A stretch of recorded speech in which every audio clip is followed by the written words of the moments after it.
पिछली वीडियो में हमने समझा कि एप्रिसिएशन ऑफ डोमेस्टिक करेंसी क्या होता है और ये वीडियो उसी की कंटिन्यूएशन में सेकंड पार्ट है, यानी डेप्रिसिएशन ऑफ करेंसी क्या होता है और इसके रीजंस क्या हैं।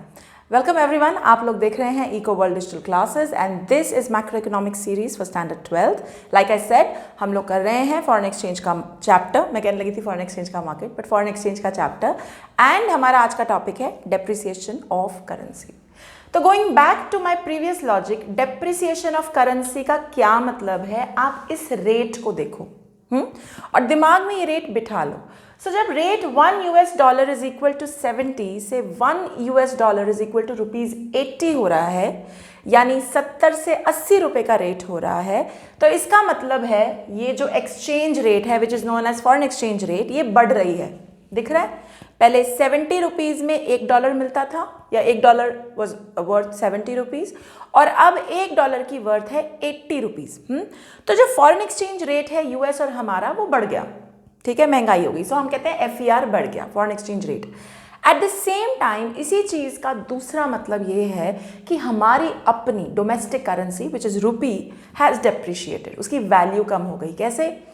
पहले एग्जाम्पल पे जाते हैं। अमेरिकन आया, अपना $1 खर्च किया, हमारा 70 रुपए की चीज ले गया। मग, लेट्स से एक मग है यहाँ पे जो 70 रुपीज का बिकता है, वो 70 रुपीज का वो ले गया। अगली बार आया तो अपने $1 में उसको वो 70 रुपीज का मग भी मिला, प्लस 10 रुपीज का कुछ और भी फ्री फंड में ले गया। तो कहने का मतलब उसको तो $1 खर्च करना पड़ रहा है, बट पहली बार एक पूरा मग और दूसरी बार एक मग के साथ एक चॉकलेट फ्री। तो यानी हम लोग सस्ते हो गए, हमारी करेंसी डेप्रिशिएट हो गई, right? And that is known as depreciation. तो डेप्रिसिएशन क्या है? जब अपनी domestic currency, you have to remember this word, domestic currency का ध्यान रखना वरना बड़ा कंफ्यूजन होता है। जब डोमेस्टिक करेंसी की वैल्यू कम हो जाती है उसे बोलते हैं डेप्रिसिएशन। एंड ये वही सिचुएशन है जिसमें FER बढ़ती है। तो मतलब FER बढ़ने का मतलब कॉइन का एक रूप FER बढ़ रहा है, 70 to 80 हो रहा है। उसी कॉइन का दूसरा रूप की डेप्रिसिएशन ऑफ डोमेस्टिक करेंसी हो रही है। मैं ये भी कह सकती हूँ कि व्हेनेवर FER राइजेज, यानी foreign exchange rate with a particular country rises, तो उसका मतलब है हमारी डोमेस्टिक करेंसी डेप्रिशिएट हो रही है। ये तुम्हें याद रखना पड़ेगा। Depreciation of domestic currency, FER बढ़ रही है। Appreciation of domestic currency, FER घट रही है। You will have to remember this. Okay, fine, great. अब चलते हैं रीजंस पे, और रीजन समझने के लिए ये याद रखना जरूरी है। क्या हो रहा है यहाँ पे? 70 रुपीज की पहले एक्सचेंज रेट थी, अब 80 रुपीज की हो गई, यानी क्लियरली एक्सचेंज रेट बढ़ गया। तो FER यानी रेट बढ़ने का, कोई भी रेट बढ़ने का डिमांड और सप्लाई के लॉजिक से क्या कारण होता है? बड़ा सिंपल, या तो उसकी डिमांड बहुत ज़्यादा बढ़ गई, उस फॉरेन एक्सचेंज की डिमांड बहुत ज़्यादा बढ़ गई, सप्लाई वहीं के वहीं रही। तो नटशल में इफेक्ट क्या हुआ? डिमांड बहुत ज़्यादा है, सप्लाई कम है, तो क्या हुआ? डिमांड ज़्यादा, सप्लाई कम, तो रेट बढ़ गए, राइट? या फिर सप्लाई कम हो गई, इधर या तो डिमांड बहुत बढ़ गई, सप्लाई कांस्टेंट है, या फिर सप्लाई बहुत कम हो गई और डिमांड कांस्टेंट है। दोनों का जो इवेंचुअल फाइनल रिजल्ट है वो ये है कि डिमांड ज़्यादा है, सप्लाई कम है। और जब भी हम जानते हैं कि जब भी डिमांड ज़्यादा होती है, सप्लाई कम होती है, तो फॉरेन एक्सचेंज का रेट घटता है, बढ़ता है। सो उसी लॉजिक से या demand has increase, there is an increase in demand of foreign exchange, बहुत ज़्यादा बढ़ गई, या there is decrease in supply, मतलब डिमांड वही रही, सप्लाई घट गई तो डिमांड ज़्यादा बन गई, और डिमांड ज़्यादा रहेगी तो रेट बढ़ जाएंगे। और यही हमारे दो कारण हैं इस रेट के बढ़ने के। ओके, डायग्राम में इसको कैसे दिखाएंगे? ये रेट वाली साइड है, ये यूनिट्स वाली साइड है। I am going to take it just a second. Okay, आप पहले, I am going to draw this diagram again. ये देखो, यहाँ यूनिट्स हैं, यहाँ FER है, ये रहा डिमांड, ये रहा सप्लाई।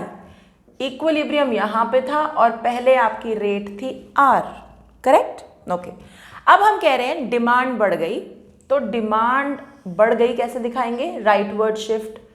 तो हमने दिखाई DD1 को, डिमांड बढ़ गई। अब तुम खुद देखो, नया इक्विलिब्रियम यहाँ बैठ रहा है, तो यानी रेट R1 हो गया। दिख रहा है कि रेट OR से OR1 हो गया। Clearly the rate has increased. और ये क्यों हुआ? क्योंकि डिमांड बहुत ज़्यादा बढ़ी, सप्लाई वहीं की वहीं रही। ठीक, दूसरा इसका कारण कि सप्लाई घट गई, डिमांड वही रही, तो इसमें भी रेट बढ़ जाता है। लेट्स सी दिस, ये यूनिट्स, ये FER, डिमांड, सप्लाई, सप्लाई घट गई यानी लेफ्टवर्ड शिफ्ट। ये लो जी, सप्लाई का लेफ्टवर्ड शिफ्ट, पहले रेट थी यहाँ इक्विलिब्रियम पे, जहाँ इक्विलिब्रियम होता है ना, तुमने ये देखना है जहाँ डिमांड एंड सप्लाई इंटरसेक्ट कर रहे हैं उसको रेट के एक्सिस से रिलेट कर दो। तो पहले R पे थी, अब यहाँ हो रही है, देखो ना, ये रहा सप्लाई का नया कर्व, ये डिमांड का कर्व, यहाँ रेट हो रही है तो R1 रेट बढ़ गया। यानी FER बढ़ने के दो ही कारण है, या एट अ टाइम एक ही चीज होगी, या तो डिमांड बहुत ज्यादा बढ़ गई, सप्लाई वही रही, तो नटशेल में इफेक्ट क्या रहा, डिमांड ज्यादा है, सप्लाई कम है, या तो सप्लाई घट गई, डिमांड वही रही, तो नटशेल में क्या इफेक्ट रहेगा कि डिमांड ज्यादा है, सप्लाई कम है, तो रेट बढ़ेगा। क्लियर है, समझ में आ गया। देखो इसको समझने के लिए ना एक कोर जो दिमाग में सेट करना है, जो तुम्हें माइक्रो से पता है, that every rate, every price is determined bye market play of demand and supply. जब भी डिमांड ज्यादा होगी, सप्लाई कम होगी, तो रेट बढ़ते हैं, और जब भी डिमांड कम होगी, सप्लाई ज्यादा होगी, तो रेट टूटते हैं। अगर तुम ध्यान दो, अप्रिसिएशन और डेप्रिसिएशन के जो कारण है उनका बेस ही डिमांड और सप्लाई का खेल है। I hope it is clear now. Okay, अब बात करते हैं असर की, कि डेप्रिसिएशन का क्या असर है हमारे एक्सपोर्ट्स पे और हमारे इंपोर्ट्स पे। तो फंडा बहुत क्लियर है भाई, हमारे एक्सपोर्ट्स एनकरेज होते हैं डेप्रिसिएशन से। क्यों? देखो ना, सस्ते हो गए जी हम, अमेरिकन आया, एक मग के साथ एक चॉकलेट भी मिल रही है, तो वो तो इंडिया से खरीदना चाहेंगे। एक्सपोर्ट क्या होता है? एक्सपोर्ट होता है जब बाहर की कंट्री हमारी चीज़ों को डिमांड कर रही है, हम उसी को एक्सपोर्ट करते हैं, राइट। तो when we become cheaper because depreciate हो गई है हमारी करेंसी उनकी करेंसी के टर्म्स में, तो बढ़िया है। तुमने देखा होगा, lot of tourist come to India and they go crazy, उन्हें लगता है वाह इतना बढ़िया चीज़ है इतने सस्ते दामों में, सो दे स्टार्ट बाइंग मोर। वही लॉजिक है। तो एक्सपोर्ट्स बढ़ जाते हैं बिकॉज हम सस्ते हो जाते हैं, कॉम्पिटिटिवनेस बढ़ जाती है, so it encourages exports. On the other hand what happens is कि इंपोर्ट्स डिस्करेज होते हैं। क्यों? क्योंकि हमारी जो रेट है वो काफ़ी कम हो गई है, तो बाहर से हमें चीज़ें मंगाना थोड़ा महंगा पड़ सकता है, थोड़ा नहीं काफ़ी महंगा पड़ सकता है।